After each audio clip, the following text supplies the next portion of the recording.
Boa tarde. Enquanto muitos lutam pela vida, outros lutam pelo próprio sustento e também o sustento da família. Nesta dicotomia, o Brasil ainda tem um agravante de mais duas pontas distintas: contra o a favor de Bolsonaro, contra o a favor de ficar em casa, contra o a favor de certos medicamentos, como a cloroquina, sulfato de zinco e azitromicina, contra ou a favor de tratamento no início dos sintomas e assim vai. O mundo todo luta pela vida e estabilidade financeira, mas no Brasil o cenário ainda vai além. Com as eleições na ponta da agulha, com a responsabilidade fiscal esquecida em meio à pandemia. Sobre esse panorama político e da saúde, converso nesta tarde com o sociólogo Isaías Pascoal. Seja bem-vindo ao Espaço Livre. Professor, novamente um prazer conversar com o senhor.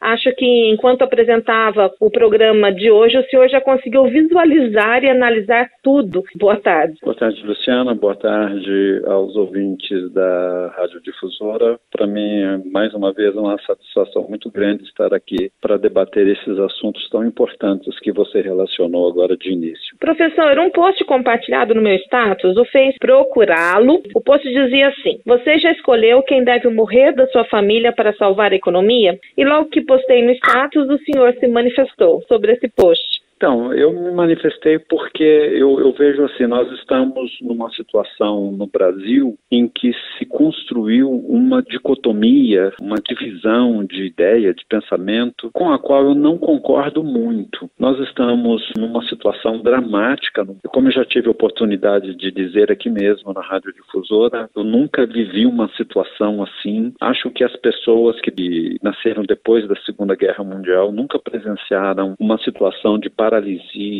tão grande e com repercussões muito profundas. Nós corremos risco de vida, a economia pode entrar numa profunda recessão daqui a algum tempo, não só no Brasil, mas em nível mundial. Nós estamos diante de uma situação dramática. E aí, esta situação que deveria ser motivo de uma reflexão sensata para todos nós, acabou se tornando objeto de uma grande polarização política. Como, vamos dizer assim, o motor desta polarização política, a gente vê um grupo de pessoas que propõem a amenização desse confinamento, a reabertura de vários setores da nossa vida social e econômica, e essas pessoas, elas têm um articulador fundamental que é o presidente da República, o principal magistrado da nação. E esse presidente da República acaba entrando em choque com organismos internacionais como a Organização Mundial da Saúde, vai na contramão da maior parte das lideranças mundiais, não considera o que aconteceu na Itália e na Espanha e mesmo parcialmente nos Estados Unidos,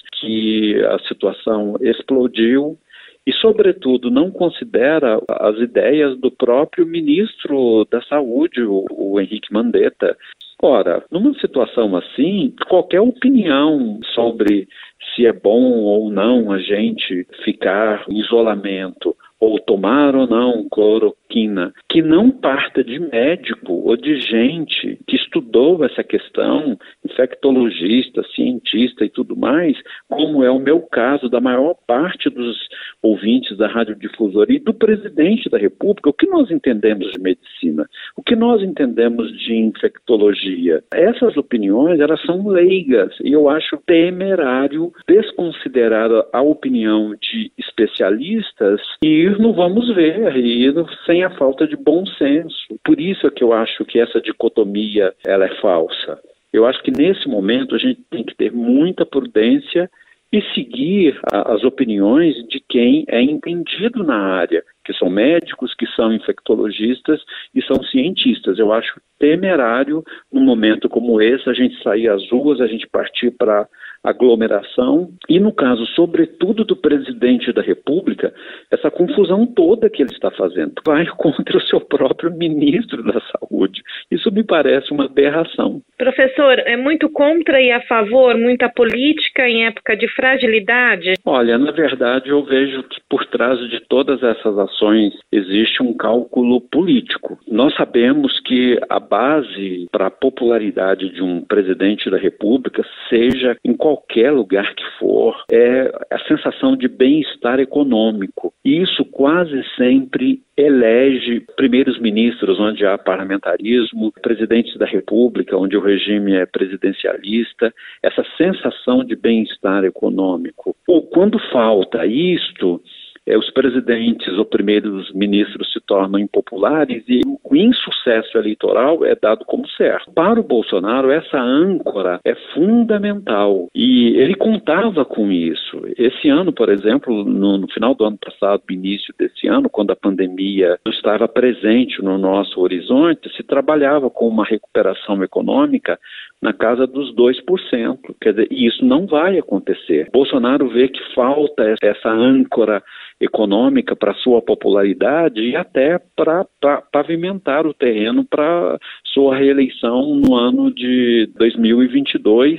E eu creio também que até na eleição municipal desse ano, que eu acho que o Bolsonaro conta com a eleição de vários prefeitos que estão do seu lado, compram sua visão de mundo e tudo mais. Essa questão econômica, esse cálculo eleitoral é que está na origem de todos esses problemas, é que suscitam no país toda esta situação de polarização e que acaba levando parte da população à temerariedade, porque veja que esses dias o jornal Folha de São Paulo soltou uma pesquisa em que quase 80% da população brasileira é favorável a esse regime de isolamento social. Tem sempre aí uns 20% que não acredita nisso, não respeita isso, e como não chegamos no auge ainda da expansão da pandemia aqui no Brasil, a curva ainda não chegou lá no auge, então nos dá a sensação que não é sério, e aí começa o relaxamento em algumas cidades e tudo mais, o que pode agravar o quadro ali na frente. Por isso eu acho um pouco temerário, primeira atitude do presidente da República e dos seus auxiliares que não têm experiência na área, e aí eu estou me referindo sobretudo ao grupo que o seu filho, Carlos Bolsonaro, orienta no chamado gabinete do ódio. Mas eu também, sabe, às vezes eu me questiono sobre o nível de consciência de parte da população que não leva em consideração isso. Ainda bem que nós temos 80%, quase 80% da população brasileira que estão se precavendo, mas nem sempre a gente vê da parte de todo mundo. Daí essa situação um pouco precária na qual nós estamos. Professor, num post falava assim, quem você escolheria para morrer em função da economia? Será que o mundo elegeu quem poderia se contaminar, como os médicos, que é lógico que eles têm que salvar as vidas, os funcionários dos supermercados, os funcionários de uma farmácia, os cabeleireiros, por exemplo? Isso não seria também uma separação? Se a sociedade tivesse mais consciência dos cuidados, essa abertura parcial do comércio não poderia ser feita de forma consciente? Essa é uma escolha complicada, porque na linha de frente desta batalha estão os profissionais de saúde. Imagina a situação de médicos, enfermeiros, farmacêuticos, que estão na linha de frente, e nós sabemos da contaminação de vários deles. Tenho relatos de pessoas que são muito próximas a mim, que estão nesse grupo e que eles sentem a angústia de tudo isso, sabem da possibilidade de contrair a infecção. Tem idosos em casa, né, que tem familiares exatamente. Que amam. Sem dúvida. E fora desse grupo que atua diretamente, nós temos aí, como você relacionou, pessoas que prestam serviços, gente que está no comércio. Quer dizer, o isolamento, ele é ruim, ninguém gosta disso, mas a gente tem que aprender a conviver com isso, porque nós não temos saída. Uma atitude temerária nossa pode nos levar a contrair a infecção, espalhá-la, como alguns exemplos que a gente tem lido nos jornais. E aí, como é que fica? Parece assim que nesse momento a gente deve se fortalecer psicologicamente, deve ser mais precavido, ouvir mais as opiniões das pessoas que são entendidas no assunto, e me parece que há um certo consenso na área da ciência, da medicina, de infectologistas, no sentido de que o melhor que pode ser feito é o isolamento, porque nós não temos ainda remédios, nós não temos ainda vacina com efeitos comprovados que podem fazer frente à pandemia.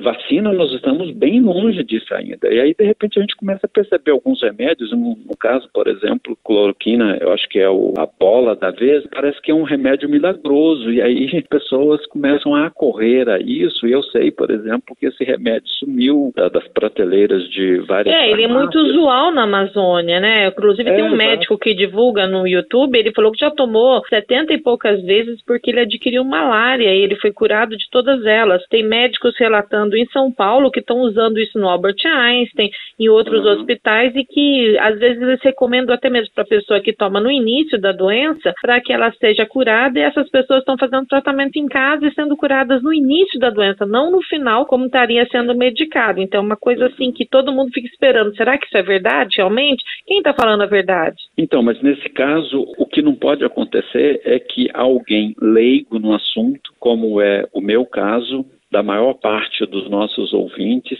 e do presidente da República, em propor esse tipo de coisa. Porque qualquer medicação, ela tem efeitos colaterais. O que eu acho que é necessário nesta hora, um pouco de prudência da nossa parte. Eu tenho certeza que em casos graves, atendimentos nos hospitais, se for necessário, os médicos vão recomendar isso. Mas aí o que é? É gente que entende do assunto, que vai indicar uma dosagem correta para isso. Mas daí, pessoas que não entendem do assunto saírem propondo, esse é o remédio regenerador, aí eu acho que aí a gente passa para a falta de bom senso e para o perigo até da população tomar e se prejudicar.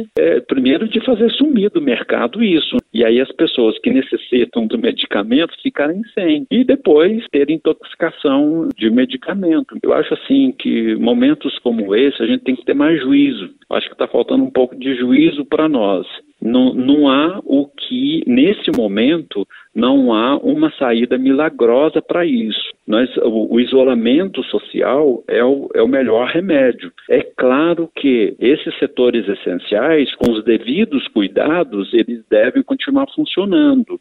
E na medida em que a situação for evoluindo, a gente vai avaliando se pode ou se não pode. Eu sei, por exemplo, que em vários lugares do mundo, e sei lá no Rio de Janeiro, no estado do Rio de Janeiro, em que o governador Witzel, desde o primeiro momento, ele foi favorável a essa política de isolamento horizontal, como eles chamam, ele percebeu que algumas cidades, a situação poderia ser aliviada. Então, eu acho assim, que não pode ser uma coisa generalizada, tem que ser pensada, tem que ser bem avaliada, mas quem faz isso são os especialistas. Quem não é especialista dá opinião, e não pode dar certo, são aquelas coisas do acaso. Uma opinião pode dar certo, mas ela pode dar errado. E aí, quando der errado, se as pessoas se infectarem, nós vamos esperar acontecer isso para a gente criar juízo e para a gente ser um pouco mais prudente? Professor, até sobre os números de pessoas infectadas e mortes, a oposição e situação estão debatendo. Uns dizem que todos que morrem agora são de coronavírus, outros dizem que muitos estão contaminados e que os números não aparecem. Não existe consenso aqui no Brasil e a população fica atordoada. Horas quer sair, trabalhar, outras quer se proteger do vírus e também da falta de respiradores. A sua análise? Eu acho que mais uma vez é esse embate meio sem sentido que a gente nota a todo momento. Isso é muito hiperdimensionado por causa das redes sociais.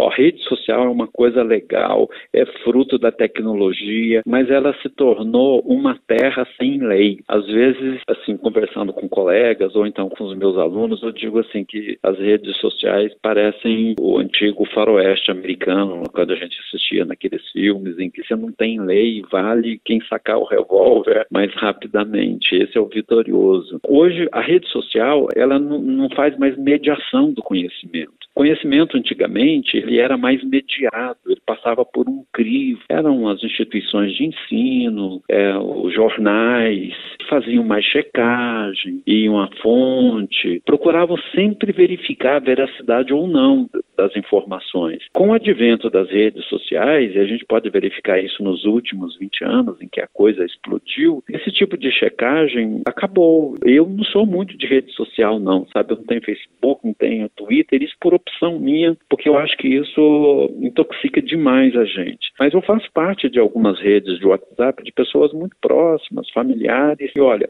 todos os dias eu recebo várias mensagens que são absurdas, são fake news, e as pessoas não têm o crivo necessário para checar, para ficar com o pé atrás, para duvidar um pouco. E aí, isso tudo acaba criando essa polarização numa questão que deveria merecer um pouco mais de atenção da nossa parte. É o caso, por exemplo, de números é mais ou é menos. Olha, ontem mesmo, anteontem, eu estava discutindo essa questão, eu fui abordado por uma pessoa com uma pergunta sobre isto, e a minha atitude foi a seguinte: eu não sei se é mais ou se é menos, porque nós não temos dados para dizer se é mais ou se é menos.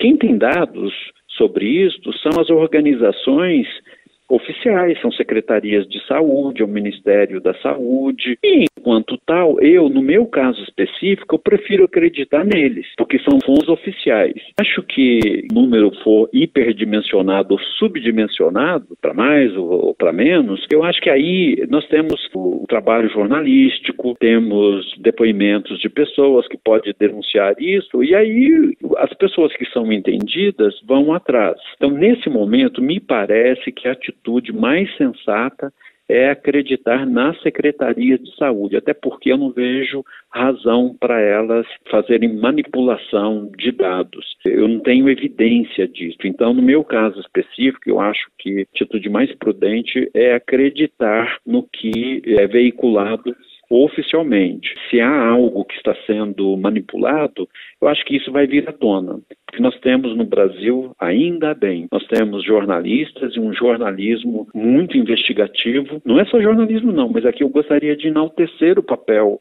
da imprensa nesse sentido, que pode levantar essas questões, checá-las e nos dar uma informação mais crível. A história, professor, ela recebe uma avalanche de dados. O mundo ficará dividido entre antes e depois do coronavírus? Olha, Luciana, eu não acredito muito nisso, não. Eu acho que eu sou uma pessoa que reflete bastante sobre essas questões de história, minha área de formação em ciências humanas, eu sou professor desta área, e eu te digo que esses estudos me ensinaram uma coisa: eu não me assusto com nada na história. Esta pandemia, ela é inusitada para o pessoal da minha geração e mais ainda para o pessoal da sua geração, os adolescentes e tudo mais. A gente nunca viu uma coisa assim. Mas, quando a gente estende o olhar, essas situações dramáticas, elas sempre estiveram presentes na história. Para mim, a pandemia do coronavírus é mais um capítulo na nossa história humana, cheia de idas e vindas, de momentos de alegria, de infelicidades, de tragédias e de bonanças. Aquele ditado antigo que depois da tempestade vem a bonança, eu acho que é verdadeiro. Mas também eu posso dizer que depois da bonança vem a tempestade. Sim. A vida é isso, a história me parece esse filme. O que a gente tem que fazer é se fortalecer espiritualmente, e aí eu quero dizer assim, sabe, fortalecer o nosso psicológico, da gente entender que essas coisas fazem parte da vida. Como dizia o personagem principal do livro do Guimarães Rosa, O Grande Sertão Veredas, quem já leu o livro vê que o personagem principal sempre repete uma frase assim, ó: viver é muito perigoso. Eu acho que é isso mesmo, sabe? A vida é desse jeito. Há momentos em que a situação fica complicada, a vida se acelera, a história se acelera, em outros momentos que tudo fica mais tranquilo, mais calmo. Olha, quem imaginou que no ano 2020, de tanta ciência e tanta tecnologia, nós pudéssemos voltar a um momento de crença em terra plana, de crença contrária a vacina, achando que ela transmite doenças. Eu achei que a gente nunca ia voltar a esse tipo de coisa. Está aí na nossa frente. Nós estamos vivendo um momento de intolerância, de polarização, de credulidade exacerbada. Mas a gente vai ficar nisso eternamente? Não. Daqui a pouco a situação melhora, a gente volta a um período de bonança. O que não pode é a gente perder o bom senso, perder a racionalidade. E aí ler um pouquinho, conversar com outras pessoas, faz bem a nós. Mesmo sendo pela internet, vamos dizer por telefone, né? Porque conversar hoje face a face com outras pessoas fica mais difícil, né? Mas aí que eu acho que vem o papel das redes sociais. É legal, se a gente não pode conversar com outras pessoas, vamos usar então as redes sociais para acalmar. Seria o lado bom da rede social. Eu acho que é isso aí. Ou então a família da gente, né? A gente não está confinado, isolado. Um papo em família é muito legal, mas é um papo assim, sabe, de abertura, de debate de ideias. Eu faço isso com muita frequência. E acho isso muito legal, dá uma oxigenação cerebral. Eu convido as pessoas a fazerem esse tipo de coisa. Quem tem aí o irmão, o pai, conversar sobre isso. Mas, gente, por favor, sem intolerância. Essa polarização, é escutar o outro, é argumentar, mas essa credulidade exagerada, essa polarização, ela só incentiva o comportamento de seita. Quando a gente perde a racionalidade, a gente crê sem averiguar as coisas. Isso não é bom. O remédio contra essa situação é isso, é ser mais crítico, é não aceitar o comportamento de seita. Professor, dentro desse assunto, o que ganhamos e perdemos com essa pandemia, além, é claro, das vidas que deixaram de existir, né? Nós vamos ganhar mais avanço em pesquisas científicas e tecnológicas. Eu acho que o saldo é nesse sentido. Sempre as epidemias anteriores, desde a gripe espanhola há 100 anos, elas encaminharam a humanidade para isso. Não sei se vai ser suficiente para fazer, vamos dizer assim, colocar um muro em relação às outras epidemias, mas eu tenho certeza que nós vamos avançar muito nessa situação. Acho, por exemplo, que nós vamos ter mais sensibilidade para a parte social dos estados. Nós não podemos, sobretudo em países do tipo do Brasil, ter um estado ausente das questões sociais. Há muita gente pobre que necessita do apoio do Estado e eu acho que isso, pelo menos por algumas décadas, vai ficar muito forte. E creio sinceramente que algumas pessoas poderão se sensibilizar mais em relação ao seu próprio destino, ao destino da humanidade. Mas, para ser bem franco, nessas questões eu não sou muito otimista, não. Eu acho assim que daqui a algum tempo, quando tudo isso for embora, a nossa memória histórica é muito curta. Nós vamos esquecer de tudo isso e as coisas tendem a voltar naquele cotidiano no qual nós somos mergulhados. Mas as pessoas que puderem fazer uma reflexão sobre isso têm a ganhar. Nesse momento, Luciana, para mim, eu acho assim, o que eu acho mais importante é o nosso fortalecimento psicológico. Eu tenho visto muita fragilidade psicológica, vejo isso, por exemplo, em escolas, no meio de professores, onde eu estou, e cada vez mais, para mim, a educação em casa e educação em escola tem que lidar com essa questão do fortalecimento psicológico. As pessoas são muito frágeis psicologicamente, e aí, diante de qualquer acontecimento, elas quedam com facilidade. Fortalecimento psicológico. Isso nos dá força para enfrentar os desafios da vida. Eu converso com o professor sociólogo Isaías Pascoal. Muito obrigada, professor, novamente pela sua participação aqui no Espaço Livre. Olha, é um prazer muito grande sempre conversar com você, estar no Espaço Livre e bater um papo com os ouvintes da Rádio Difusora. Um grande abraço a todos. Muito obrigada, boa tarde. E você fique agora com o Rádio Serviço. Depois do programa Vale Tudo, a apresentação de Paulo Henrique. A todos uma excelente tarde. Até amanhã, se Deus permitir.